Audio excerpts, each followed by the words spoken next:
पूर्व मंत्री अनीस अंसारी ने प्रेस वार्ता करते हुए कहा है कि हज यात्रियों को अल्पसंख्यक मंत्रालय व हज कमेटी ठगने का काम कर रही है।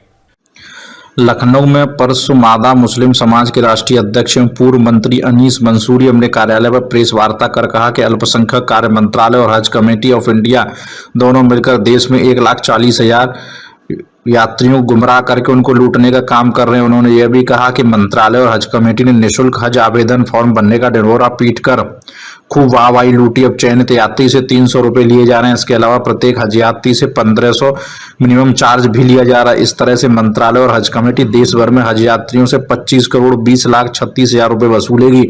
उन्होंने कहा कि मंत्रालय और हज कमेटी दोनों की संस्था न होकर हज के जरिए पैसे कमाने पर तुली है। अनीस मंसूरी ने मंत्रालय और हज कमेटी के कुप्रबंधन की वजह से इस साल सबसे कम लोग हज जाने के लिए आवेदन फॉर्म भरा है। इकबाल अहमद, लखनऊ, समाचार 24। आज हज को लेकर के इस प्रेस कॉन्फ्रेंस के माध्यम से हम सरकार से ये बताना चाहते हैं कि हज के मामले में सरकार की ढीली ढाली रवैया से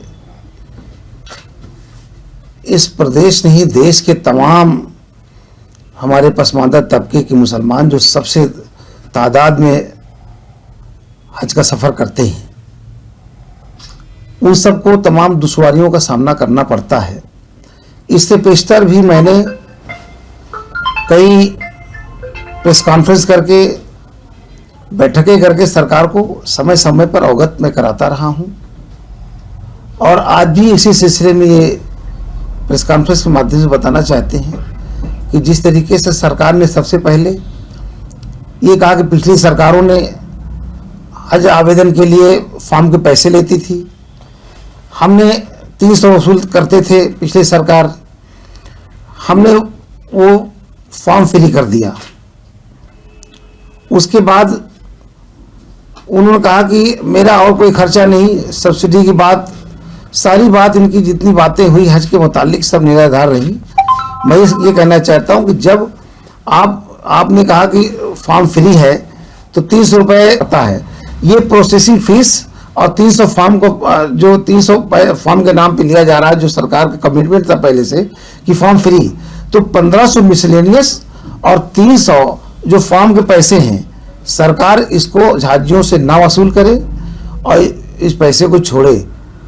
इससे पहले भी जो है आपने काफी शिकायतें करी, मुख्यमंत्री को पद लिखा, प्रधानमंत्री को पद लिखा, मगर उस पर अभी तक जूं नहीं रहेंगी। क्या लगता है, क्या भेदभाव का मामला है या इसी तरह से जो है हाजियों को जो है चूतिया बनाने का काम कर रहे हैं? देखिए, इससे पहले इन्होंने हाजियों को फॉर्म भरने के लिए टाइम कम दिया। उसके बाद हम लोगों ने प्रेस कॉन्फ्रेंस के माध्यम से आपके जरिए जब भारत सरकार को अवगत कराया तो उन्होंने 15 दिन बढ़ा दिया डेट। उसके बाद फिर दोबारा हम लोगों ने उनसे अभी पिछले प्रेस कॉन्फ्रेंस के जरिए हमने निवेदन किया था सरकार से, लेकिन उन्होंने माना नहीं और वक्त हम चाहते थे कि 31 जनवरी तक बढ़ जाए, लेकिन वो वक्त बढ़ा नहीं। इसलिए हम चाहते हैं कि सरकार जो है मुसलमानों के साथ जो हज की यात्रा एक अहम फरीजा है मुसलमानों के लिए, इस यात्रा में जो लोग जाते हैं, सफ़र के लिए जाते हैं, उनको तमाम पिछली सरकारें सहूलियतें देती थी। और पिछली सरकारें जितनी थी, पहले लोग क्या करते थे उन सरकारों में कि जितने कोटे होते थे, कोटा के से ज़्यादा हाजी जाने को तैयार रहते थे, इसलिए वो लॉटरी सिस्टम कराते थे। और लॉटरी सिस्टम में बड़े नसीब वाले जिनका आ जाता था, और बड़े अफसोस की साथ कहना पड़ रहा कि इस बार जो उत्तर प्रदेश को कोटा मिला 31,180 का, और जिसमें से केवल 19,702 लोगों ने आवेदन किया है। अब सोचिए, हमको 31,180 का कोटा मिला और आवेदन करने वाले लोग हैं 17,702 लोग।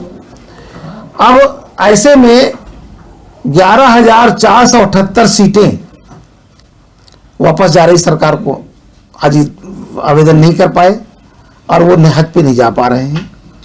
अब बड़े अफसोस के साथ कहना पड़ रहा है कि हमारे लोगों के साथ इस तरह क्यों भेदभाव किया जाता है, जबकि 19 राज्यों में मुझे लगता है कि जो 19 राज्यों में ऐसे 12 राज्य हैं जहां पर अभी भी लॉटरी सिस्टम से चयन हुआ है, लेकिन हमारे उत्तर प्रदेश के अंदर अभी पूरी सीट 11,400 सीटें खाली जा रही हैं। सर, एक नारा था हिंदू मुस्लिम सिख ईसाई गंगा जमुना तहजीब थी, उसमें जब भी कोई प्रोग्राम हुआ करता चाहे किसी तरह का भी होता था, उसमें सरकार जो है बहुत सहयोग करती थी। जैसे कुंभ का मेला होता है, बहुत भव्य होता है, उसमें सारी चीजें जो है गाड़ियां भी लगाई जाती है, सब कुछ होता है। क्या इसमें कोई भेदभाव है इस तरह का लेकर के अपनी तरफ से? निश्चित तौर से 1000% भेदभाव हमारे लोगों के साथ होता है, और जब से ये भारतीय जनता पार्टी की सरकार इस प्रदेश में और देश में आई है, तब से हज यात्रियों के तमाम दुश्वारियों का सामना करना पड़ता है। इससे पहले भी हज पे उसके बाद हम लोगों ने 4 बार प्रेस कॉन्फ्रेंस करके सरकार को अवगत कराया कि हज के में जाने वाले लोगों के लिए अच्छे होटल बुक कर लीजिए। तमाम गंदे बिस्तर, अच्छे खराब होटल, बिना एसी होटल, एसी खराब होटल, ऐसे तमाम दुश्वारियों का सामना हमारे हाजियों को लगातार करना पड़ रहा है। हमने सोचा कि शायद इस बार पहले से आवाज लगाई जा रही कि शायद सरकार इस बार जागेगी, लेकिन सरकार की मंशा है कि हमारे हाजियों को परेशान करना। एक तरह से हमारे मुस्लिम समाज के एक बड़े जो उनका एक फरीजा, हज का फरीजा है, और उस पाक मुकद्दस पे मक्का मदीना एक सपना देखते हैं, और उनका कहीं ना कहीं सपना इस तरह छीन होता जा रहा है। धीरे धीरे हाजियों की संख्या कम होती जा रही। सरकार की कुप्रबंधन की वजह से हमारे धीरे धीरे हाजियों की संख्या वो कम होती जा रही है। इसलिए हम कहना चाहते हैं कि जब मैं ये नहीं कहता कि जब आपके कुंभ का मेला आता है या आपके कोई धार्मिक अनुष्ठान होते हैं, हमारे लोग कभी किसी तरह से भेदभाव नहीं करते हैं, बल्कि उसमें शामिल होते हैं और हर तरह से उसको कामयाब बनाने के लिए मदद करते हैं। जैसे मान लीजिए समाजवादी पार्टी की सरकार थी और वो महाकुंभ का मेला था, और माली जनाब आजम खान साहब वो मंत्री थे। पूरा दुनिया जानता है, देश जानता है कि उन्होंने मुस्लिम होते हुए अब कुंभ के मेले को इतना सफलतापूर्वक उसका अपने कर्तव्यों को निर्वहन किया कि मुसलमान तो छोड़िए, उसमें गैर मुस्लिम तमाम संतों ने, साधु संतों ने इस व्यवस्था की तारीफ की। तो जब आपके धर्म की बात आती तो हमारे लोग बराबर उस पर साथ देते हैं, और आपको कहीं दिक्कत ना हो बराबर खड़े रहते हैं। और दूसरा, आपने ये कहा कि 1500 रुपए उसमें मिसलेनियस खर्चे जोड़ रहे हैं, तो 300 फॉर्म के पैसे और उसके बाद मिसलेनियस के एक हाजी पर 1500 रुपए, कुल मिला करके ये हो जा रहा है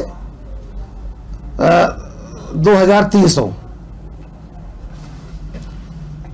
1800 हुए, 1800 हो रहा जोड़ करके। और जिस तरीके से इस बार जो हाजी जा रहे हैं, मुझे लगता है तकरीबन 80,000 के आसपास जा रहे हैं लोग। अगर कैलकुलेट करते हैं हम तो 1800 पर हाजी, ये अननेसेसरी का एक भार उन हाजियों पर लादा जा रहा है। तो कुल मिला करके अगर हम पूरे देश में सारे हाजियों का जोड़ते हैं, जो लोग अभी जिनका फॉर्म भर गए हैं, जो जाने के तैयार हैं, तो तकरीबन 25 करोड़ 20 लाख 36 हजार रुपए हमारे तमाम हाजियों से सरकार वसूल नहीं, लूट कर रही है। इसलिए ये प्रेस कॉन्फ्रेंस की जरूरत पड़ी कि 25 करोड़ 20 लाख 36 हजार का एक बहुत बड़ा अमाउंट है जो हमारे इस देश के तमाम हाजी हजरात हज की यात्रा कर रहे हैं उनके लिए।